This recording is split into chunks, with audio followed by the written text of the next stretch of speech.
Want help to grow your business? Download BRiN, the world's first business advisor in your pocket.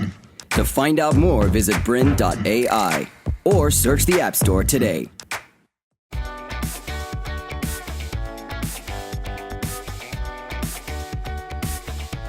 Hello and welcome to the Masters of Business, put on by the wonderful folks at businessblueprint.com. My name is Jason Fox, and today we're going to be exploring the very important topic of how to motivate people that don't want to be motivated. This is really critical. If you're running a small business and you're surrounded by people who do their work really well and yet don't invest their effort into all those discretionary things that make a difference, the things like having curiosity, having empathy, exploring new and better ways of working, enhancing the customer experience, finding new efficiencies, all those things that we want them to be motivated for. If they're not doing that, then we're in a bit of a tricky spot, because the world of motivation is fraught with this folklore and these myths that sound really good yet don't really correlate to science. And I'd like today to unpack some of the science behind how we motivate people to do great work. Now, when it comes to motivation, I'm perhaps the most introverted motivational speaker you'll come across. And with respect for my colleagues, I find that the world of motivation is fraught with overly extroverted alpha males with big teeth that talk about horrendous concepts like big, hairy, audacious goals and throbbing targets, and it's all rather disconcerting if you're inclined towards introversion. As I suspect, all of us can. Let's not get carried away with the whole introversion-extroversion thing. We all have our moments. And I dare say that if you're watching this, you're inclined towards reflection, to contemplate things. You're not looking for just the quick answers or the easy answers. You want to explore what's actually going to be best for the business. How can I create motivation so it's sustainable, so it's in the long term? Because anyone can motivate people to do work in the short term. All you need to do is incentivize people, set up a really clear goal, add a reward to it, and you will get that behavior. The issue is what happens when that goal or the reward is removed. Will that behavior persist? And often it's not the case. You see, what happens is if we set up incentives and rewards and smart goals and all the classic advice, we can build a rod for our own back, which means that as soon as they're gone, that motivation disappears. And so what we're going to do is explore a bunch of things around how to motivate people who don't want to be motivated. We're going to be starting with a very counterintuitive approach, and then we're going to get into things around specificity of behaviours. More exciting things to come. First of all, I'm going to pose you a question, and if you're watching this, I suspect it might be a good idea for you to be taking notes. Fingers crossed you're taking notes. If you're listening to this in the car, then I'll try to punctuate some of the points, but there's some activities that I'd like you to do. The first being, I would like you to think about what your word may be for the year ahead. Now, this is a deliberate activity and something that you can ask of your team. It goes against the trend that started for some reason where people choose one word as where they choose a goal as a New Year's resolution, a really specific goal. And we've all endured presentations on smart goal setting, specific, measurable, achievable, realistic, and time-based. And that works in certain contexts. So if you're looking to improve upon past performance, if you're looking to get your people motivated to improve upon last year's results, smart goals have their place. But if you want people to be motivated to be curious, to explore, to pioneer and venture beyond just business as usual, then it's worth us going into some non-specific territory, which is why I suggest you choose one word for your year ahead. This is something you should do as an individual, as well as encourage the people on your team to do, and it's something you may want to do for your business as a whole. You see, if you think about your business, if you think about your life as an autobiography, and you think about the last 12 months of your life, and the same could be said for your business, you might notice that there is a consistent pattern forming. A consistent pattern where there are defaults that have been established. Default ways of doing things. And default, the definition of default, is the option we choose automatically in the absence of viable alternatives. The only way we can challenge our default is by exploring new territory. And I suggest in this instance, choosing one word is one of the things that you can do. So think about the last 12 months of your life. What's that like? Is there a consistent pattern that has been forming? And if there's a pattern that's been forming, what's one word to describe what the last year has been like? In your business, what has been, if you were to sum up the autobiography of your business, what's one word to describe the last 12 months of your business? For many people, it's busy, it's hectic, it's tumultuous, it's change, it's things like that. And here's the thing where we're at right now. if you think about the next 12 months of your business, it doesn't matter what time of the year you're watching this, if you think about the next 12 months of your business, what's one word that you could choose to represent what may be in the year ahead? One word to serve as a fuzzy contextual beacon, something that recognizes that you're going to make some mistakes along the way, but something to call you back.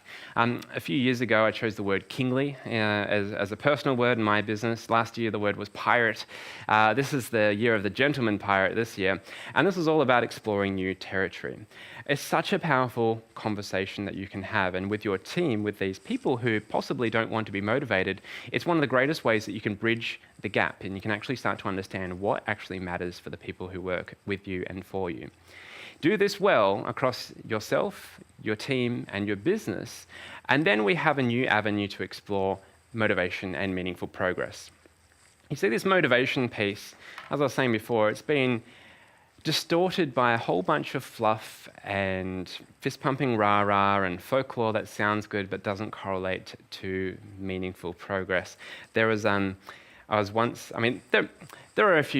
classic approach to motivation, which is try to change people's heads and hearts. And if your people aren't responding to that, it may be because a lot of these things are incredibly tacky and lame.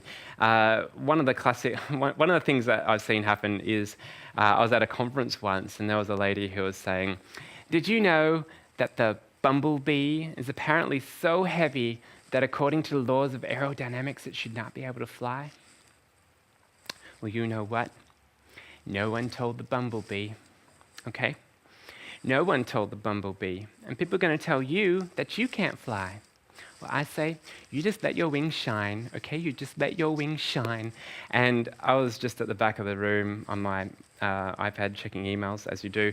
And the person next to me was writing in their notebook, "Let wings shine." And they underlined the word shine 3 times as though it would be a useful strategy to refer to when motivation was low. Meanwhile, I just Googled bumblebees in flight, and it turns out, about 0.36 seconds, it found out that bumblebees' wings have manifolds which help keep them aloft. They create mini cyclones. So despite their volume to weight ratio, the wings keep them aloft, and it's fascinating. And this is what happens in business. We have a whole opportunity to take a scientific approach, to be fascinated with what's going on with human behavior. And yet many of us find ourselves defaulting to motivational, easy, quick answer, throwaway cliche lines that sound good but don't really make sense in the long term. Or we default to managerial interventions like smart goal setting, incentives and rewards that kind of have a whole raft of evidence that say that they work. And the issue is not that they don't work, the issue is that they work too well. And they work so well that if ever you remove the rewards or you don't have those goals in place, all the motivation disappears. So there is a third approach, which is much better. And of course, we need to borrow from the other approaches. There is still a heap of value that can come from going internally and working with internal drivers. I've had business coaching, and that's been transformational in my world. But there's a third overlooked space. So if you think about motivation, if you think about your team in your business, here's where we are and here's where things could be. There is a gap. And in academia, we call this constructive discontent. There is a discrepancy between your current state and your desired future state, and you want that. We want to be blessed with dissatisfaction. We want to be able to look at what we're doing and realize that, you know what, we're doing good, but we can be doing so much better. There's room for us to improve. And you want all of your team to have that. And with this constructive discontent, we want to be blessed with dissatisfaction. I know people who are quite content in their business, and that's fine. I once experienced about 6 consecutive seconds of happiness, and that was beautiful. But if we allow this to go on too long, contentness can lead to comfort, which can lead to complacency, which can lead to default thinking and irrelevance. And no one wants their small business to become irrelevant, and so we need to challenge this. Going internally can help, looking at extrinsic rewards can help, but one of the interesting things is, how do we actually look at this gap between where we are and where we want to be? And I remember Jerry Seinfeld, I don't even know if this is true or not, but it's a good story. Jerry Seinfeld was once rumoured to have been paid an obscene amount of money to speak for 5 minutes in his local city on his secrets to success. And he was, there was a lot of people that came to this event. It was a wonderful event. He was introduced, lots of applause. He walked up on stage, and there was a flip chart on stage. And he took out a pen, he wrote down 3 words, gave everyone a nod, and then walked off. And for the next 4 minutes and 50 seconds, people stared at these 3 words, Jerry Seinfeld's Secrets to Success. Those 3 words were, do the work. Do the work. Which, for anyone who's read The Secret, which is a book about how the universe loves you, and as you visualize, you actualize, and all your dreams will be manifest, it might have been a little bit disappointing. But for people like you who are watching shows like this, you know that there's a lot of truth harbored in this.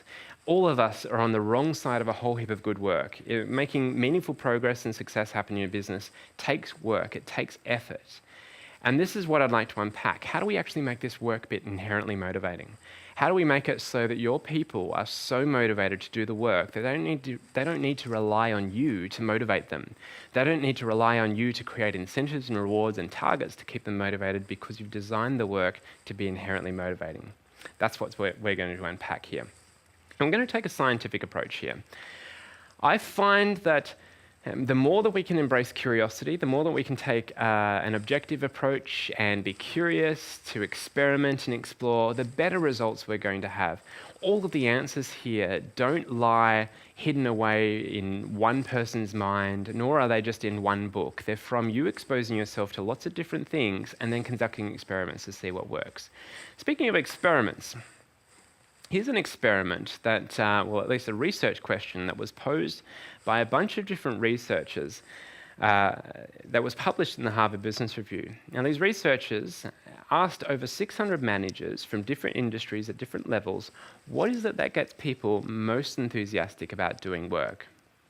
What is it that gets people naturally enthusiastic to do great work? Now, these managers were given a bunch of good answers to choose from. All of these answers were distilled down from various meta-analyses. So they included incentives and rewards, interpersonal support, clear goals and targets, recognition for... To continue enjoying this presentation, download BRiN, the world's first business advisor in your pocket. To find out more, visit BRiN.ai or search the App Store today.